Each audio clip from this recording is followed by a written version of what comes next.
Halo, selamat datang di audio story Bukit Xianxu bagian ketiga. Untuk kalian yang ingin mendengarkan bagian pertama dan bagian kedua, kalian bisa klik menu playlist dan temukan playlist dengan judul Bukit Xianxu Asmaraman Kopingho. Selamat mendengarkan.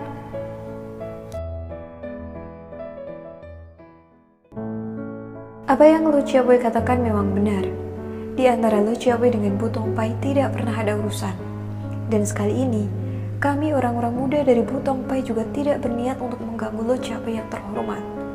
Kami hanya mendengar berita bahwa di antara banyak tokoh Kang Ou, Lu Xiaobai juga berminat kepada anak kecil budiman yang terkenal dengan sebutan Sintong dan yang berdiam diri di dalam hutan seribu bunga. Benarkah ini? Dan apakah Lu Xiaobai sekarang sedang menuju ke hutan tersebut? Mulai berubahlah wajah kakek itu mendengar ucapan ini. Senyumnya masih ada. Akan tetapi sepasang matanya yang tadinya berseri gembira, tiba-tiba kehilangan cahaya kegembiraan dan berubah dengan sinar kilat yang mengejutkan mereka semua. Orang-orang muda yang lancang, kalau benar aku hendak pergi mengunjungi Sintong, kalian mau apa? 13 orang anak muda Bu Tongpai itu sudah dapat mencium keadaan yang membuat mereka semua siap siaga. Mereka melihat bahwa kakek yang kelihatannya halus budi dan ramah ini mulai memperlihatkan tanduk dan watak yang sesungguhnya. Lu Xiaobai, kalau benar demikian, kami hanya mohon kepada Lu Xiaobai agar tidak mengganggu Sintong. Apakah bocah itu? Bukan apa-apa Lu Xiaobai. Namun, mendengar betapa anak ajaib ini telah banyak menolong orang tanpa pandang bulu, tanpa pamrih, maka sudahlah menjadi kewajiban semua orang gagah di dunia Kang Ou untuk menjaga keselamatannya. Terjadi perubahan hebat pada diri kakek itu. Kini senyumnya bahkan lenyap dan mulutnya menyeringai penuh sikap mengejek. Matanya berkilat-kilat dan suaranya berubah kaku, ketus, dan memandang rendah. Anak-anak kurang ajar. Apa sih kakek tua bangka Kui Bo Xianjin yang mengutus kalian? Guru kami tidak tahu menahu tentang ini. Kami kebetulan berada di daerah ini dan mendengar akan Sintong yang terancam bahaya. Maka kami melihat Lu Xiaobai, lalu sengaja hendak bertanya. Tentu saja kalau Lu Xiaobai tidak mengendaki Sintong, kami pun sama sekali tidak kurang ajar dan kami mohon maaf sebanyak-banyaknya. Aku memang menuju ke hutan seribu bunga. Mengapa kalian menyangka bahwa aku akan mencelakai Sintong? 13 pendekar Bu Tongpai itu makin tegang. Kakek ini sudah mulai berterus terang. Maka tidak salahnya kalau mereka bersikap waspada dan berterus terang pula. Siapa yang tidak mendengar bahwa Pak Ciu Kang Ou sedang menyempurnakan ilmu iblis yang disebut Hia Chiang Hotsut? Tiba-tiba Kuat Lin berseru sambil menudingkan telunjuk kirinya ke arah muka si kakek. Para suhengnya pun terkejut. Akan tetapi, ucapan telah terlanjur dikeluarkan dan memang dalam hati mereka terkandung tuduhan serupa. Ilmu Hia Chiang Hotsut adalah semacam ilmu hitam yang hanya dapat dipelajari oleh kaum sesat, karena ilmu ini membutuhkan syarat yang amat keji, yaitu menghimpun kekuatan hitam dengan jalan menghisap dan meminum darah otak dan sumsum anak-anak yang masih bersih darahnya. Tentu saja, bagi seorang yang sedang menyempurnakan ilmu iblis ini, Sintong mempunyai daya tarik yang sangat luar biasa. Karena darah, otak, dan sumsum seorang bocah seperti Sintong yang ajaib lebih berharga dari darah, otak, dan sumsum puluhan orang bocah sekalipun. Tiba-tiba kakek tersebut tertawa lebar. Memang benar, dan satu-satunya bocah yang akan menyempurnakan ilmuku itu adalah Sintong. Dan aku bukan hanya suka minum dan menghisap darah, otak, dan sumsum bocah yang masih bersih. Juga, aku bukannya tidak suka bersenang-senang dengan perawan cantik seperti engkau, Nona. Tampak sinar-sinar saling berkelauan ketika pedang yang 13 buah banyaknya itu bergerak secara berbarengan dan 13 orang pendekar itu telah mengurung si kakek yang masih tertawa-tawa. Kalian mau coba-coba main-main dengan Pak Ciu Kai Ong? Sayang, kalian ini masih muda dan harus mati. Kecuali nona manis ini. Andai kata si tua bangka Kui Bo Xianjin berada di sini sekalipun, dia juga tentu akan mampus kalau berani menantang Pak Ciu Kang Oi. "Serbu dan basmi iblis ini!" Tua Su Heng itu berteriak dan mereka sudah menerjang maju dengan bermacam gerakan yang cepat dan dahsyat. Tiba-tiba, kakek itu mengeluarkan suara pekik yang dahsyat. Pekik yang disusul dengan suara tertawa menyeramkan. Suara ketawa ini bergema di seluruh hutan, sehingga terdengar suara ketawa menjawabnya dari semua penjuru, seolah-olah semua setan dan iblis penjaga hutan telah datang oleh panggilan si kakek itu. Hebatnya lagi, suara pekik dan tertawa itu membuat 13 orang pendekar itu seketika seperti berubah menjadi arca. Gerakan mereka tiba-tiba terhenti, dan untuk beberapa detik mereka hanya bengong menatap kakek itu dengan jantung seolah-olah berhenti berdenyut. Tua Su Heng mereka yang bermuka gagah perkasa itu segera berseru, "Awas, Sai Chu Hokang!" Seruan ini menyadarkan para sute dan semuanya. Cepat, mereka mengerahkan singkang sehingga pengaruh Sai Chu Hokang itu membuyar, dan pedang mereka pun melanjutkan gerakannya. Gulungan sinar pedang-pedang menyambar ke arah tubuh kakek dari berbagai juru, namun dapat ditangkis oleh gulungan sinar tongkat hitam yang telah diputar dengan cepatnya oleh Pacu Kang Ong.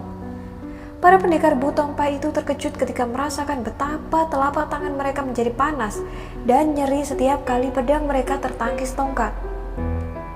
Hal ini menandakan bahwa si kakek benar-benar amat lihai dan memiliki tenaga sakti yang amat kuat. Juga, tongkatnya yang kelihatan butut dan hitam itu ternyata terbuat dari logam pilihan, sehingga mampu menahan ketajaman pedang di tangan mereka. Padahal, semua pedang di tangan Cap Sha Sin Hap adalah pedang-pedang pusaka yang sangat ampuh. Inikah ilmu pedang 5 unsur dari Butong Pai yang terkenal itu? Haha, tidak seberapa. Sambil menggerakkan tongkatnya, setiap sinar pedang yang meluncur datang, kakek itu tertawa mengejek karena bisa menangkis semuanya. "Bentuk barisan pedang sakti!" teriak si Tua Su Heng melihat betapa kakek itu benar-benar amat tangguh sehingga semua serangan pedang mereka dapat ditangkis dengan mudahnya. Tiba-tiba, 13 orang pendekar itu merubah gerakan mereka. Kini mereka tidak lagi menyerang dari kedudukan tertentu, melainkan mereka bergerak mengurung dan mengelilingi kakek itu. Sambil bergerak berkeliling, mereka menyusun serangan berantai yang susul menyusul dan datangnya dari arah yang tidak tertentu. Diam-diam kakek itu terkejut. Sejenak, dia menjadi bingung. Kalau tadi mereka itu menyerangnya dari kedudukan tertentu, biarpun gerakan mereka tadi berdasarkan Ngoham Kim, namun dia sudah dapat mengenali dasar-dasar Ngoham Kim dan dapat menggerakkan tongkat secara otomatis untuk menangkis semua pedang yang menyambar. Akan tetapi, sekarang sukar sekali untuk menentukan dari mana serangan yang akan datang. Dan gerakan mengelilinginya itu benar-benar mendatangkan rasa pusing. Marahlah Pacu Kang Ong. Tadi dia ingin mempelajari ilmu pedang Butong Pai dan memperhatikan para pengeroyoknya sebelum membunuh mereka. Akan tetapi, setelah mereka menggunakan Sin Kiam Tin, dia tahu bahwa kalau dia tidak cepat mendahului mereka, maka dia sendiri yang akan terancam bahaya. Tidak disangkanya bahwa si Tiwa Bangka Kui Bo Sian Chin, ketua dari Butong Pai, dapat menciptakan barisan pedang yang demikian lihainya. Tiba-tiba, terjadi perubahan pada diri kakek ini. Tangan kirinya berubah menjadi merah sekali, merah seperti darah. "Hati-hati terhadap Ye Chiang Hotsut!" Si Tua Su Heng berseru keras ketika melihat perubahan warna tangan si kakek itu. Pacu Kang Ong tiba-tiba mengeluarkan pekik yang amat dahsyat. Lebih dahsyat daripada yang pertama. Tubuhnya mendadak membalik. Tongkatnya menyambar dibarengi dengan tangan kiri merah itu mendorong ke depan. 3 orang pengeroyok itu menjerit dan roboh. 2 orang dengan kepala pecah oleh tongkat, sedangkan seorang lagi terkena pukulan jarak jauh Ye Chiang Hotsut, roboh dan tewas seketika. Dengan dadanya tampak ada bekas 5 jari merah seperti terbakar. Bahkan, bajunya robek dan hangus. Itulah Ye Chiang Hotsut, pukulan maut yang mengerikan. Padahal ilmu itu masih belum sempurna. Dapat dibayangkan betapa hebatnya kalau kakek ini berhasil menghisap darah, otak, dan sumsum seorang bocah ajaib seperti Sintong. 10 orang pendekar Butong Pai yang tersisa terkejut dan marah sekali.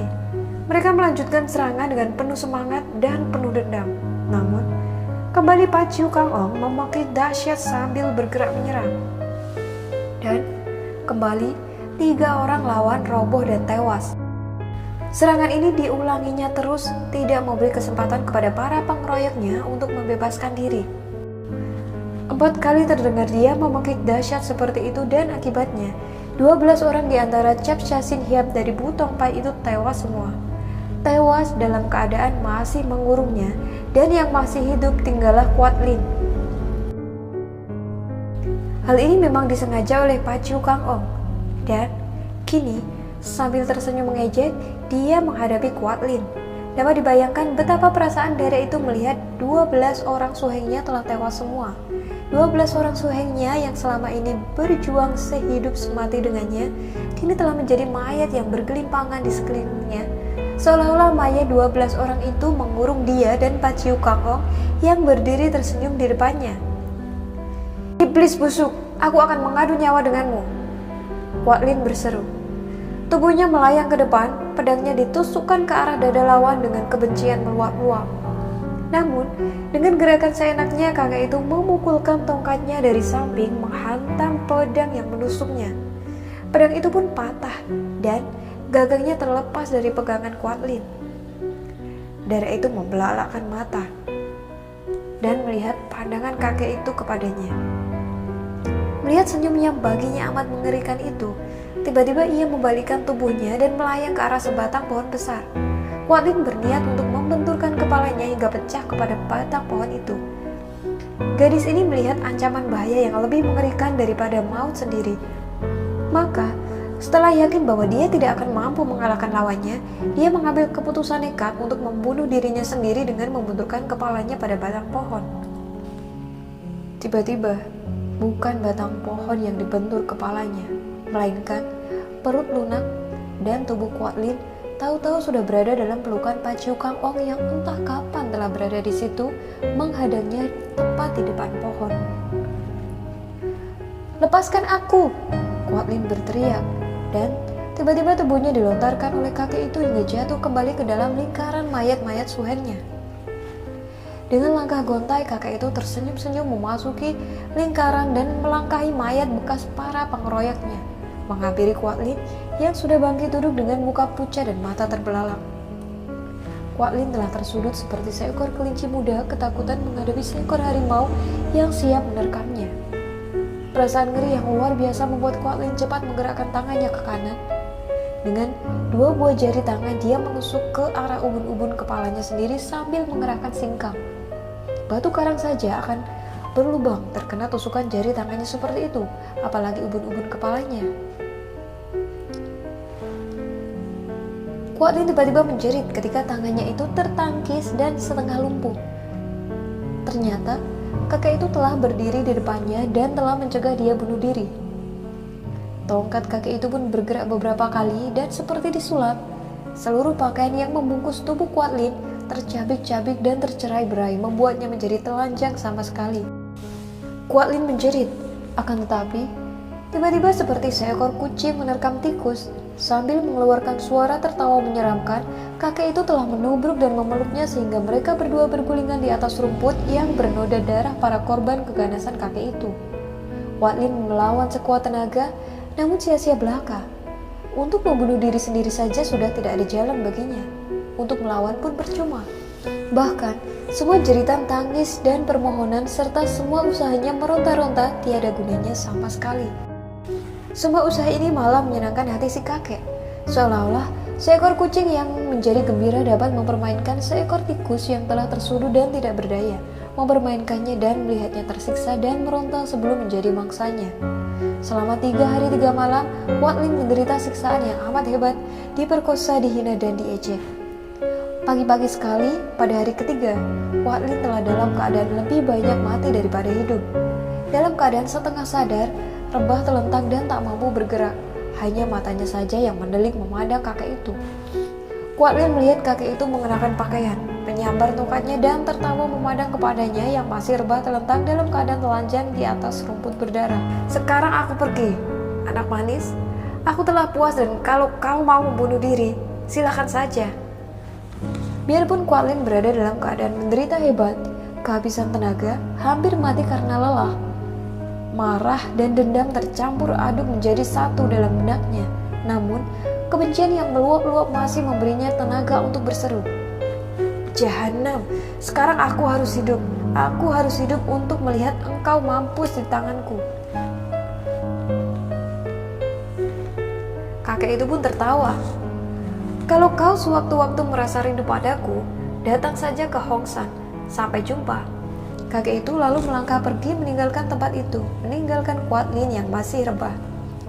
Kini wanita yang bernasib malang ini menangis sesenggukan di antara mayat-mayat 12 suhengnya yang sudah mulai membusuk dan berbau. Dapat dibayangkan betapa tersiksa rasa badan wanita muda ini. Dia dipaksa, diperkosa, dihina dan di antara mayat-mayat 12 suhengnya. Bahkan, sewaktu keadaan mayat-mayat itu mulai membusuk dan menyiarkan bau yang hampir tak tertahankan, kakek itu masih saja enak-enak mempermainkannya. Benar-benar seorang manusia yang kejam melebihi iblis. Tiba-tiba Kuat Lin bangkit serentak, seolah-olah ada tenaga baru memasuki tubuhnya yang menderita nyeri, lelah, dan kelaparan karena selama 3 hari 3 malam dia dipermainkan tanpa diberi makan dan minum oleh si kakak iblis. Dia berdiri tegak, lalu memandang ke arah semua mayat suhengnya. Matanya menjadi liar. Keluar suara parau dari mulutnya yang pecah-pecah bibirnya oleh gigitan si kakek iblis. Suheng sekalian, dengarlah. Aku Kuat Lin bersumpah akan membalaskan kematian suheng sekalian. Satu-satunya tujuan hidupku sekarang hanyalah untuk membalas dendam dan membunuh iblis busuk Pacu Kai Ong. Tiba-tiba, dia terhuyung mundur memandang wajah tua suhengnya. Pria inilah sebetulnya yang sudah sejak dulu mencuri hatinya. Tua Suheng, dia menubruk dan berlutut di dekat mayat yang sudah mulai membusuk itu. Janganlah engkau berduka, Tua Suheng. Jangan menangis. Dia berdiri sesungguhkan. Apa? Aku telanjang. Pakaianmu. Seperti orang gila yang bicara dengan sosok mayat, Kuat Lin bertanya. Kemudian dia membuka baju dan celana luar dari mayat yang sudah kaku kejang itu dengan agak susah. Lalu mengenakan pada tubuhnya sendiri dan tentu saja agak kebesaran. Pakaianmu kebesaran, Suheng. Dia memandang wajah mayat tua Suhengnya dan tertawa lagi. Nah, begitu. Tertawalah tua Suheng, tertawalah pada Suheng sekalian. Tertawa dan bergembiralah karena dendam kalian pasti akan kubalaskan. Dia menangis lagi terisak-isak dan dengan terhuyung-huyung dia meninggalkan tempat mengerikan itu setelah mengambil pedang tua Suhengnya. Pedang itu adalah pedang pusaka terbaik di antara pedang ke-13 orang pendekar Bu Tongpai. Sebatang pedang pemberian ketua Bu Tongpai sendiri. Pedang yang di dekat gagangnya ada gambar setangkai bunga buih merah, maka pedang itu diberi nama Ang Bue Kiam, pedang bunga buih merah. Dia terhuyung-huyung, pergi tak tentu tujuan, asal menggerakkan kedua kaki dan melangkah saja. Langkahnya pun kecil-kecil dan terhuyung-huyung karena tubuhnya masih terasa lelah. Kadang-kadang terdengar dia terisak menangis, kemudian terkekeh geli. Kalau ada orang yang bertemu dengan wanita yang bibirnya pecah-pecah, mukanya penuh debu dan air mata, matanya membengkak merah, rambutnya teriap-riap, dan pakaiannya terlalu besar seperti itu, tentu orang itu akan merasa seram, mengira bahwa setidaknya dia adalah seorang wanita gila. Dugaan ini memang tidak meleset terlalu jauh. Penderitaan lahir batin yang melanda diri Kuat Lin membuat wanita malang ini tidak kuat lagi menahan sehingga terjadi perubahan pada ingatannya. Pada hari yang sama, ketika Cap Sha Sin Hiap roboh di tangan kakak iblis Pacu Kang O, di kaki pegunungan Jack Hwasan terjadi pula peristiwa hebat di bagian lain di pegunungan itu. Kalau Cap Sha Sin Hiap roboh di daerah timur pegunungan, maka di daerah barat terjadi pula peristiwa yang hampir sama, sungguh pun sifatnya berbeda. Pada pagi hari itu, seorang wanita berjalan seorang diri mendaki lereng pertama dari pegunungan Jack Hwasan sebelah barat. Wanita itu memasuki hutan dengan wajah berseri-seri. Harus diakui bahwa wanita cantik ini manis sekali. Mempunyai daya tarik yang kuat, sungguh pun usianya sudah 40 tahun. Tidak ada keriput mengganggu kulit mukanya yang putih halus. Mulutnya yang agak lebar itu memiliki bibir yang senantiasa menantang, seolah-olah merupakan sebuah buah yang masak dan sudah pecah. Akan tetapi, Kalau orang memperhatikan matanya, mata yang jernih dan bersinar tajam, maka hati yang kagum akan kecantikannya itu akan berubah menjadi rasa ragu-ragu, curiga, dan sekaligus ngeri, karena ternyata sepasang mata itu tidak pernah sekalipun berkedip. Mata itu terbuka terus seperti mata boneka. Dengan langkah-langkah gontai dan lemas, membuat buah pinggulnya menonjol dan bergoyang ke kanan dan ke kiri, wanita itu berjalan seorang diri, memutar-mutar sebuah payung yang dipanggulnya. Sebuah payung hitam yang tertutup, gagangnya melengkung dengan ujung meruncing. Pakaiannya serba mewah dan indah, rambutnya panjang sekali digelung ke atas seperti sebuah menara hitam yang indah, terhias tusuk sanggul dari mutiara dan emas. Yang menarik adalah kuku-kuku di jari tangannya. Kuku-kuku yang panjang terpelihara diberi warna merah, panjang meruncing dan agak melengkung seperti kuku kucing atau harimau. Pakaiannya yang terlalu mewah itu dibuat terlalu pas dengan tubuhnya sehingga membungkus ketat tubuh itu. Membayangkan lekuk-lengkung yang menggairahkan dari dada sampai ke kaki karena celananya yang terbuat dari sutera merah muda itu pun ketat sekali. Biarpun kelihatannya seperti seorang wanita cantik dan genit, namun sesungguhnya dia bukanlah manusia biasa. Dia inilah yang terkenal sekali di dunia hitam kaum penjahat, karena wanita ini tak lain tak bukan adalah Qian Mo Caili, wanita pandai berpayung pedang, sebuah julukan yang membuat bulu tengkuk orang yang sudah mengenalnya berdiri saking ngerinya, karena wanita yang sebenarnya hanya bernama Lioxi ini memiliki ilmu kepandaian yang tinggi, mengerikan, dan kekejamannya yang sukar dicari bandingannya. Bahkan ia disamakan dengan wanita cantik penjelmaan siluman rase yang biasa mengganggu pria. Setiap pria yang terjebak dalam pelukannya tentu akan mati kehabisan darah, disedot habis oleh siluman ini.